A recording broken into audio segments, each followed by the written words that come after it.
Olá, tudo bem? Está começando mais uma edição do programa Agora Agro e você vai ver a partir de agora. Política argentina pode conturbar a relação com o Brasil. IBGE divulgou os primeiros resultados da pesquisa de produção de ovos e de abates do segundo trimestre. Cresce exportação de carne de frango. E nós vamos falar também sobre a situação grave da peste suína africana que está se espalhando pela Ásia. Vamos falar sobre o preço dos bezerros, que está muito alto. E vamos falar também sobre as startups ligadas ao setor do agronegócio. O Agora Agro já está no ar.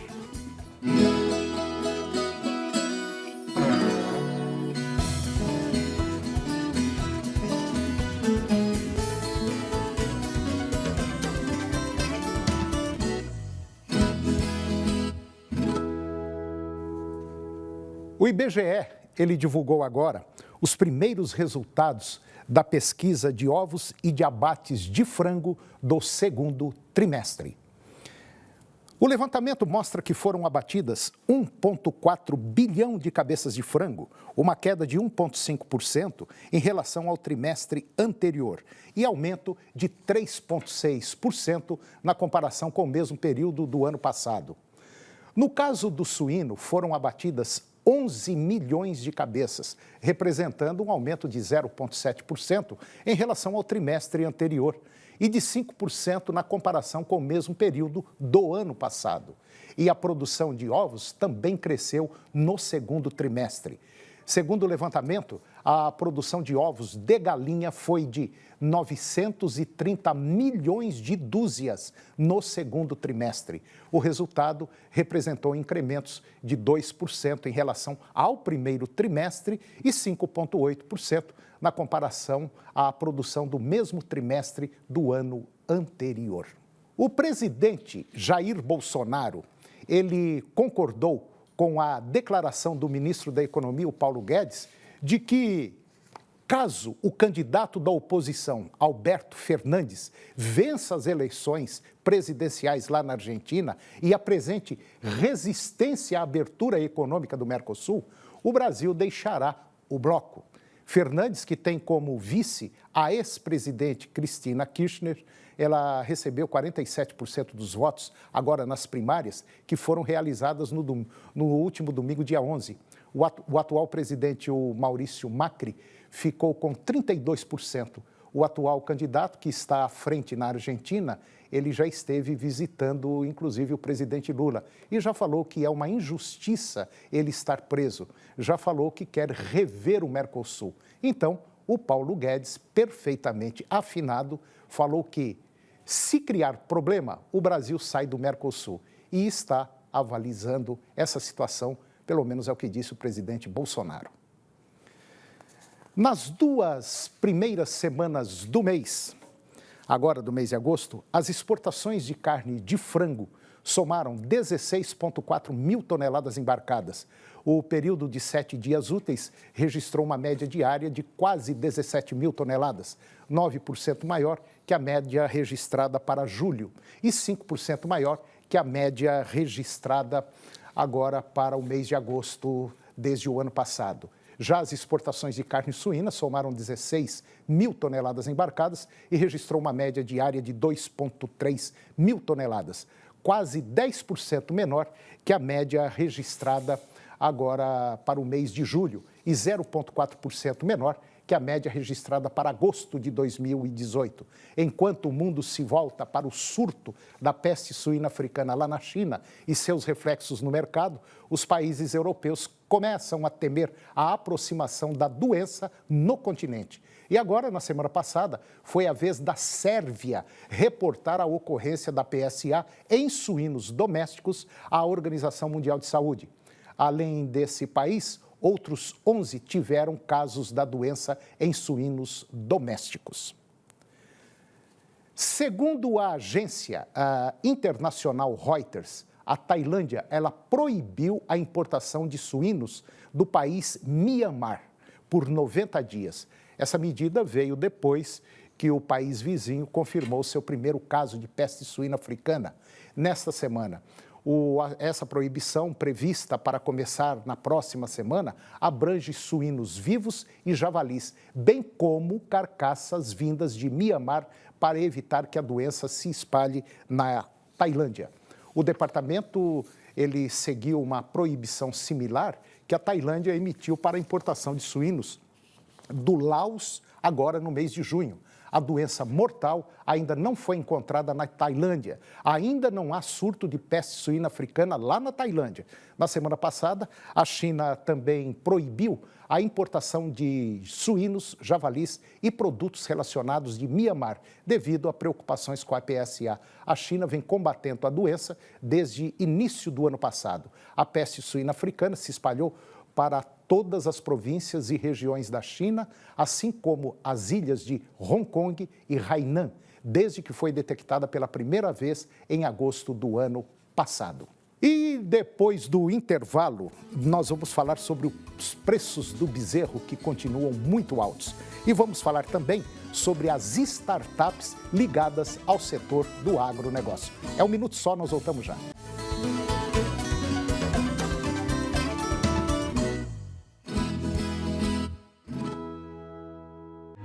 E tudo que pedirem com fé na oração, vós o recebereis. Creia no poder da oração. Creia no poder do Divino Pai Eterno.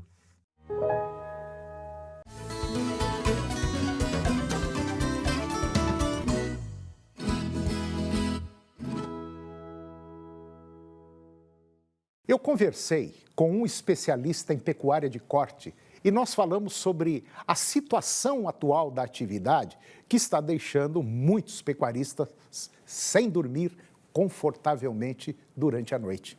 Confira. Vou conversar agora com o médico veterinário Ricardo Passos. Ele é especialista em melhoramento genético. E nós vamos falar de um tema interessante voltado para a pecuária de corte, que é a valorização do bezerro, que, a princípio, está preocupando muito a cabeça de quem quer engordar para produzir carne. É mais ou menos isso? Olha, Toninho, o momento é esse, né? O bezerro está valorizando, ainda não está no pico, ele ainda tem mais espaço aí, laceio aí, como diz o pecuarista, para subir de preço. Eu acho que os preços nominais, eles vão subir ainda para a próxima safra. E hoje o que a gente está vendo, e é muito claro isso, que para que se tenha um bom resultado na recria e na engorda, você tem que ter um bom bezerro. E as contas são muito apertadas realmente para o pecuarista que está fazendo a recria. E para poder melhorar essa relação de troca, a única expectativa de mudança seria a questão de subir a arroba efetiva do boi gordo na cadeia final, né? Até para poder diminuir um pouco o percentual do ágio, que hoje está muito alto, né? De maneira geral, Ricardo, o que está acontecendo hoje dentro da pecuária é que nós estamos observando algumas transformações na velocidade de abate desses animais. Muita gente já está conseguindo pegar um animal aí na faixa de 8 a 10 meses e no prazo de um ano abater esse boi com 22, 23 meses, com um peso por volta aí de 550 a 600 quilos. E isso está fazendo com que a rotatividade fique mais rápida. E isso também está influenciando no preço do bezerro, né? Exatamente, Tony. Inclusive eu tive a oportunidade essa semana de acompanhar um cliente nosso que tem uma fazenda em Goiás, produção de bezerro, a recria intensiva em São Paulo. Os animais entraram do ano passado na recria com 7 arrobas e eles ganharam 14 arrobas na recria e engorda intensificada em um ano, sendo que os últimos 60 dias os animais estavam no confinamento. Então ele teve 7 arrobas na cria, na desmama, e 14 arrobas na recria e engorda, sendo que foi uma recria já intensificada. Então, no custo de produção que ele está fechando para esse ano, está produzindo uma arroba na recria e engorda, uma arroba de próximo de R$100. E foram negociados em São Paulo valor nominal para abate agora esse mês de setembro, já estava travado inclusive esse preço, de R$163. Então, com esse ganho que ele vai ter, de acima de R$60 por arroba produzida, ele em 14 arrobas vai dar R$720. Então justifica ele pagar o ágio do bezerro que ele levou, que ele tem a fazenda de cria aqui, mas ele precifica esse bezerro num preço de mercado para levar para lá e ainda tem um retorno econômico, financeiro do negócio por volta em torno de R$500 por boi. Então isso é uma alternativa que ele achou para poder justificar o aumento de preço de bezerros. Quando a gente pensa na recria tradicional, onde você vai ganhar 5 arrobas por ano, 6 arrobas por ano já é um bom ganho a pasto, essa conta fica mais difícil, Tony, porque você acaba produzindo uma arroba mais cara e com um giro de 2 anos. Então, assim, hoje a situação é igual você passar em atoleiro, Tony, tem que acelerar, senão você fica encravado no meio da estrada. E esse atoleiro que ele está falando, essa velocidade que você tem que ganhar, está muito relacionado com a época do ano. Quer dizer, o bezerro aí de 7, 8 meses, 9 meses de idade, ele tem que ganhar muito peso na época das águas. E nós estamos falando inclusive, numa carreta na descida. Ela tem que ganhar velocidade para poder aguentar subir. E é justamente aí uma das alternativas, a época das águas é fundamental, né?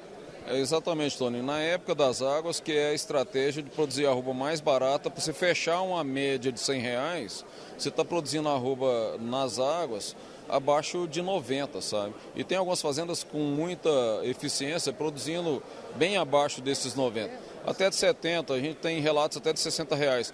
Mas às vezes, quando a gente vê isso, por exemplo, tem um pecuarista que está lá, o boi está ganhando 600 gramas por dia, fica satisfeito e acha que está tudo certo.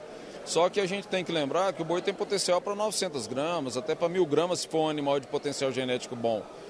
Então, se a gente der uma suplementação nessa época das águas, a gente consegue produzir uma arroba mais barata, mesmo tendo o custo adicional da suplementação, e consegue acelerar o abate e ter um giro mais rápido. Então, o que é o giro? O giro vai impactar diretamente na rentabilidade mensal, sabe? Então, uma coisa é você ter R$500 de lucro num boi, numa engorda de 12 meses. A outra coisa é você ter R$500 de lucro por boi em 2 anos. E, às vezes, tem aquele pecuarista que vai ter um resultado em 3 anos.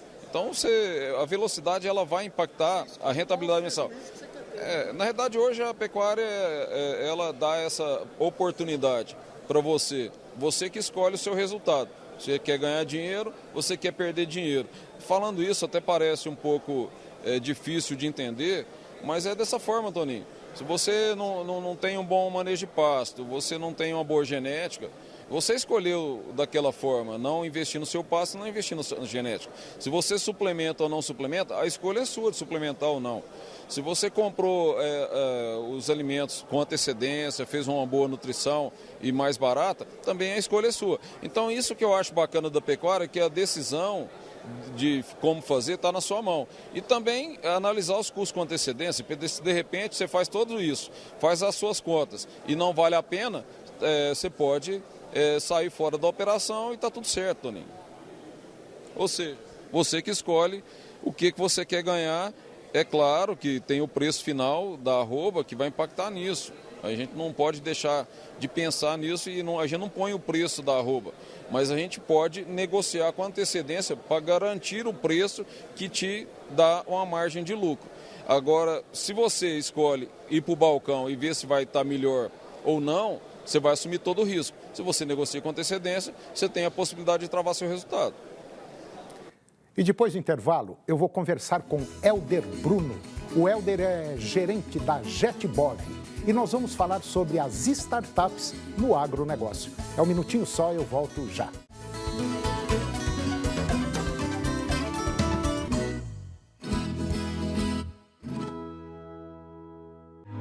E tudo que pedirem com fé na oração, vós o recebereis. Creia no poder da oração. Creia no poder do Divino Pai Eterno.